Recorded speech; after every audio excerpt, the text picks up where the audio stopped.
बिस्मिल्लाहिर्रहमानिर्रहीम। अस्सलामुअलैकुम dear students and dear viewers.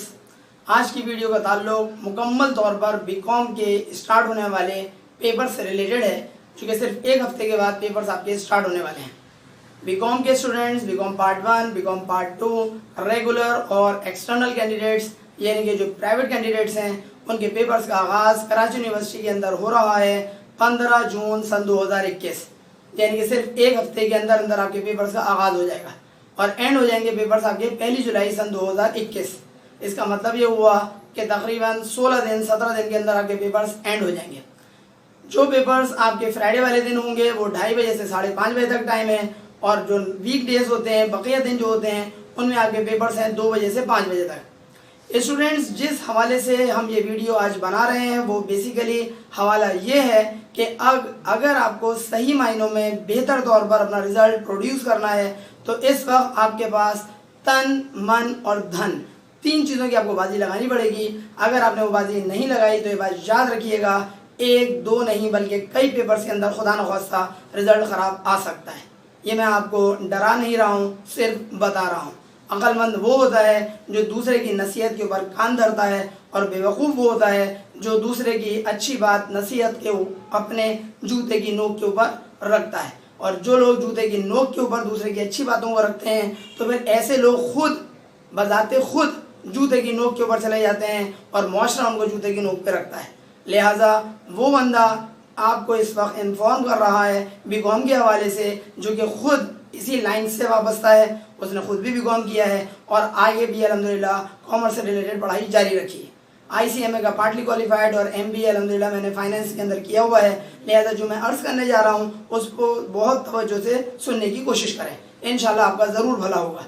आपको करना क्या है, अगर आप चाह रहे हैं कि इसी अटेम्प्ट में आपके पेपर्स मैक्सिमम तौर पर पास हो जाएं तो आपको चंद एक मोटी मोटी बातों का ख्याल रखना है। अल्लाह ने चाहा तो आपके पेपर्स का रिजल्ट बहुत बेहतर आ सकता है।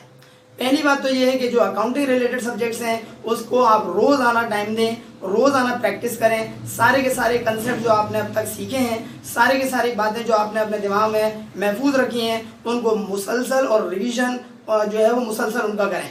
जो थ्योरेटिकल सब्जेक्ट्स हैं आपके पास, उन तमाम थ्योरेटिकल सब्जेक्ट्स के अंदर आपको एक छोटा सा काम करना है कि जितने भी टॉपिक्स हैं जो कि इंपॉर्टेंट टॉपिक्स आप जिनको समझ रहे हैं या जिनके आपने गैस खुद निकाला है या किसी ने आपको निकाल के दिया है, उन तमाम के तमाम टॉपिक्स के अंदर आप शुरू से आखिर तक कम से कम 2 से 3 मरतबा एक एक टॉपिक को पढ़ लें।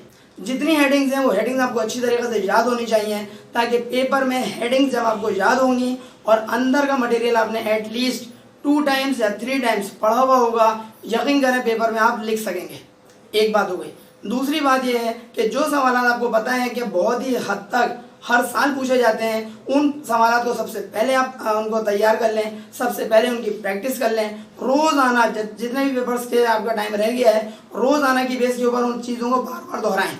अगर घर में आपके पास छोटा भाई बहन अवेलेबल है तो उसको आप बाकायदा कॉपी दे दें कि जो पढ़ सके, और आप उसको सुना के बताएं कि भाई देखो मैं तुमसे ये पूछ रहा हूँ, तुमको इन्फॉर्म कर रहा हूँ, देखो मेरी स्पेलिंग सही है या गलत है। जितने भी प्रैक्टिकल सब्जेक्ट्स हैं उन तमाम प्रैक्टिकल सब्जेक्ट्स के जो मुश्किल सवाल हैं वो रोज़ाना की बेस पर आप घर पे सॉल्व करें। ऐसा नहीं करें कि आप इजी क्वेश्चन सॉल्व कर लें, डिफिकल्ट क्वेश्चन आपने अल्लाह के नाम पे छोड़ दिए। जितने मुश्किल क्वेश्चन हैं, मुख्तलिफ वैरायटी के क्वेश्चन हैं, उन तमाम सवालों को सॉल्व करें और बार बार सॉल्व करें। अब आपके पास बार बार सॉल्व करने का तो टाइम ही नहीं बचा, तो कम से कम हर वैरायटी का एक एक क्वेश्चन लाजमी सॉल्व कर लें।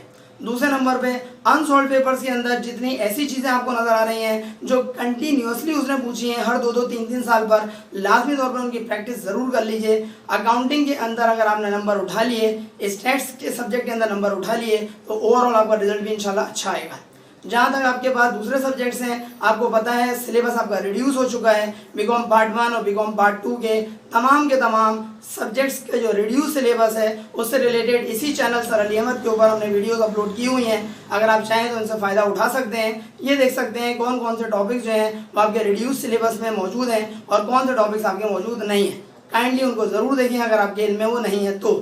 दूसरी बात यह है कि आपको ये हम बयान करना चाह रहे हैं कि अब आपको चंद एक मज़ीद काम करने पड़ेंगे अगर आप रिजल्ट अपना बेहतर चाह रहे हैं तो।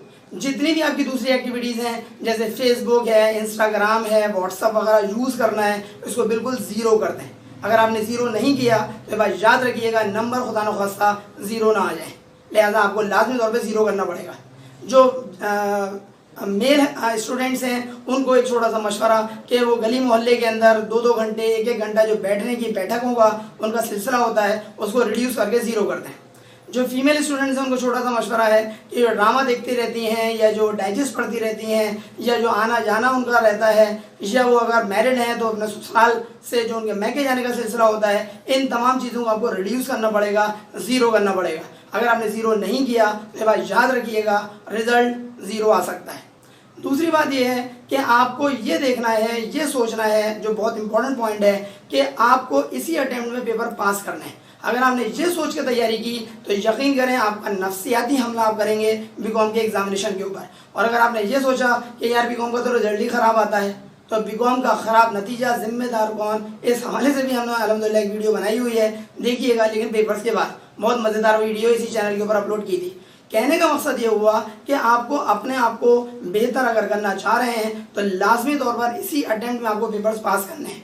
अगर आपने इस अटेम्प्ट में पेपर पास नहीं किए तो एक बार याद रखिएगा मज़ीद 1 साल आपको वेट करना पड़ेगा। और 1 साल वेट करने का मतलब ये होता है कि आप जॉब करने वाले स्टूडेंट्स के मुकाबले में 1 साल मज़ीद पीछे हो जाएंगे। लिहाजा आपको हर हाल में अपने आप को बेहतर करना है और बेहतर करने का तरीक़ाकार ये होता है कि from the very first day you have to work hard. If you will work hard, inshallah ta'ala you will get better and better result. And if you don't want to get better result, then do whatever you like. इसका मतलब है जो दिल चाहे आपका करें, लेकिन अगर आप करना चाह रहे हैं तो फिर आपको वो करना पड़ेगा जिसका आपको मशवरा दिया जा रहा है। उम्मीद है कि आप हमारी इस बात से मुत्तफिक होंगे। कोई बात आपको इस हवाले से पूछना चाहें कमेंट बॉक्स में लाजमी पूछिएगा। और दूसरी चीज़ ये है कि रोज़ाना की बेस पर आपको कम से कम 8 to 10 आवर्स 8 से 10 घंटे आपको पढ़ना पड़ेगा और मज़ीद टाइम जो है वो आपको बेहतर से बेहतर तौर पर अपनी पढ़ाई के लिए निकालना पड़ेगा। तब कहीं जाकर आप ये सोच सकते हैं कि आपके पेपर्स इसी अटेम्प्ट में इंशाल्लाह ताला पास हो जाएंगे। 2 घंटे 3 घंटे पढ़ने वाले भूल जाएंगे आपके पेपर पास होंगे। अगर आपको हमारी बात पसंद आए तो काइंडली अपने फ्रेंड्स ने इसको ज़रूर शेयर करवाएं। चैनल अब तक सब्सक्राइब ना किया हो तो सर अली अहमद के नाम से हमारे चैनल को सब्सक्राइब भी कर दीजिएगा और बेल आइकन पर लाजमी क्लिक कर दीजिएगा ताकि आपको हमारे नए और बेहतर वीडियोस इंशाल्लाह ताला फ़ौरन और बर वक्त मिल सके। अगली वीडियो लेक्चर तक के लिए अपने टीचर सर अली अहमद को इजाज़त दीजिए। अपना बहुत ख्याल रखिएगा, बेहतर तौर पर पढ़िएगा। अस्सलामु अलैकुम।